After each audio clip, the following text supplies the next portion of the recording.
sagittarius.com, and today I'm discussing personality types based on your sun and moon sign.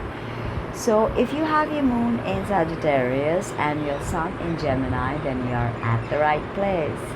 This is what I call a double mutable whammy. What do I mean by that? I'll get to it in a minute. But let me explain to you what I mean by sun and moon signs. So if you know only about your sun sign, then you're probably just reading these columns in the newspapers. That's important, but it's it's one part of your natal chart. There's a lot more going on with it, and the moon is very, very important. Why? Because the moon is all about your emotions. So the sun in astrology represents your exterior self, how you project yourself, how you want to be perceived, your father. It's a yang component. The moon is emotions, as I said, feelings. It's about how you connect. It's about your family, your mother figures, your foundations, your safety zones. So this is all the moon. Sagittarius moon and Gemini sun. As I said, it's a double whammy of mutable energy. What do I mean by mutable energy? There are 4 mutable signs: Sagittarius, one of them, Gemini, Pisces, and Virgo. Okay, these are mutable signs. And what do I mean by mutable signs? I mean that they are very impressionable. Okay, oftentimes they are not able to take a stance or speak up for something. It's not that they don't have a backbone or they don't have strength of character. It's because they're not sure. Now Gemini is not sure because it's too busy trying to understand communication, and Sagittarius is not sure because it just looks at the bigger picture and at philosophy. It cannot be concerned with the mundane day to day. So now you understand what I meant by the mutable whammy. You can be impressionable, you can be gullible at times, you may not know your mind. So Sagittarius moons now. Sagittarius is the 9th house, ruled by Jupiter, the planet of expansion. Jupiter is actually known as the great benefic in astrology. In Vedic astrology, Jupiter is known as Brihaspati, the guru of all the gods. So again, the teacher archetype is very prominent with moon in Sagittarius, and it becomes ever more so after they come into maturity, after 40. Later on, moon in Sagittarius people will probably teach philosophy, publish books, become life coaches, stuff like that, because they really want to teach you. And if there's something they know, then if they are mature enough, they can really teach it to you properly, and they are unbiased. That's what really works with them. Jupiter being the sign of philosophy, foreigners, travel, it's not it's very inclusive. It's not petty or very it's very idealistic. Sometimes it can be a bit too idealistic, and that can be their downfall. I've seen it happen. Moon in Sagittarius, even Sun, Sag ascendants, they can be very, very idealistic, and they don't always look at little details. Now, just looking at the bigger picture is not going to take care of the situation, and oftentimes they trivialize things. Moon in Sagittarius, if there's a problem, if there's an issue at hand, they may trivialize it just because they want to ignore it and they hope it'll go away. But here you need the resilience. Okay, you have to just stand up and say, no, I'm going to get it done. And I mention it more so because with Gemini sun, and just remember, sun is how you want the world to perceive you.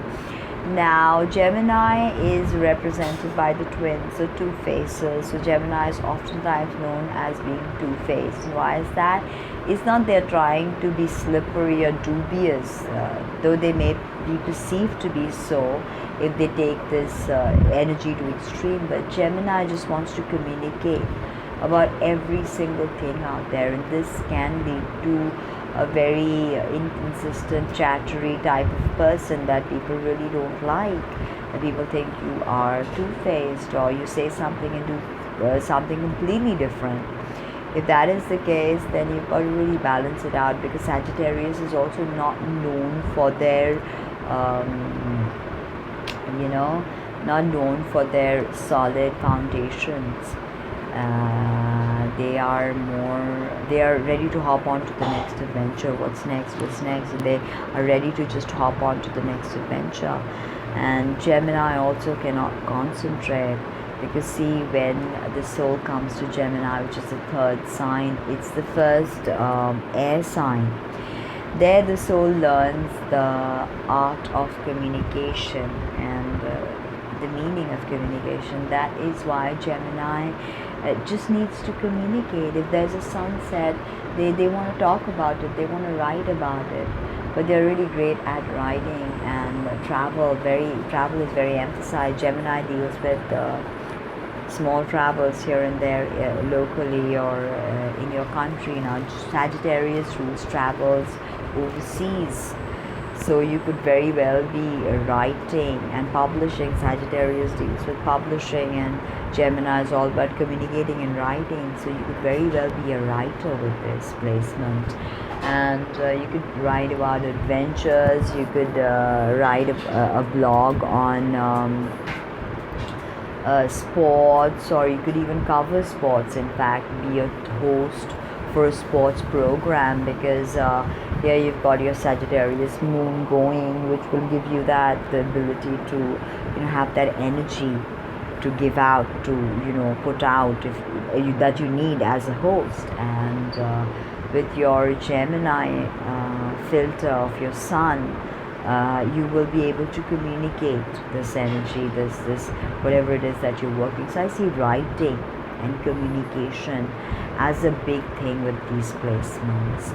So of course I need to look at your whole natal chart, but if you've got your moon in Sag and your sun in Gemini, then really look at exploring writing. Use writing as a therapy. It can be very effective. I used it. I worked on it. Gemini is my midheaven, my 10th house of work and career, social prestige. So I can tell you that use writing as therapy.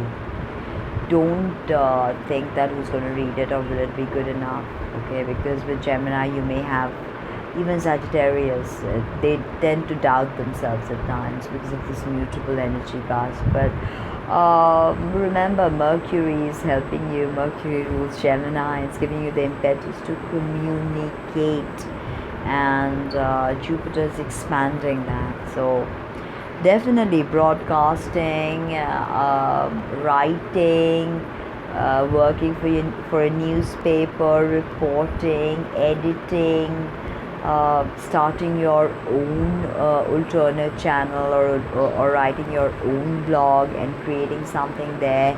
Adventure, travel.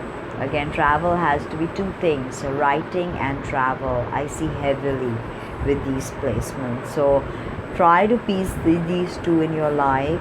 If you're just starting out your life and you're planning on getting guidance as to what path to take, then try to incorporate writing and travel.